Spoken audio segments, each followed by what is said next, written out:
కాకినాడ జిల్లా పెద్దాపురం మండలం తొలి తిరుపతి గ్రామంలో కొలువైన శ్రీ శృంగార వల్లభ స్వామి వారి 41 రోజులకు గాను మంగళవారం హుండీ ఆదాయం దేవస్థానం ఆవరణలో లెక్కింపు ప్రక్రియ జరిగినట్లు దేవస్థానం ఈవో వడ్డీ శ్రీనివాసరావు తెలిపారు. లెక్కింపు ద్వారా 11,55,000 రూపాయలు మరియు అన్నదానం హుండీ ద్వారా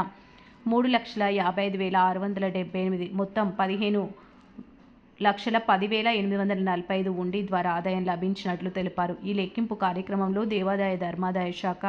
సామర్లకోట శ్రీ కుమారరామ భీమేశ్వర స్వామివారి దేవస్థానం ఎగ్జిక్యూటివ్ ఆఫీసర్ బల్లా నీలకంఠం, ధర్మకర్తలు మండలి చైర్మన్ శ్రీమతి మొయిళ్ల సంధ్య కృష్ణమూర్తి, ధర్మకర్తలు వంక మహేష్, జట్ల రాంబాబు, లక్కరాజు రామకృష్ణ, తిరుపతి గ్రామ సర్పంచ్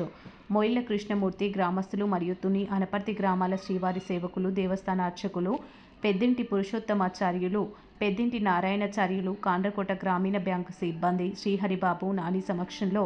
లెక్కింపు జరిగినట్లు ఆలయ కార్యనిర్వహణాధికారి వడ్డీ శ్రీనివాసరావు తెలిపారు.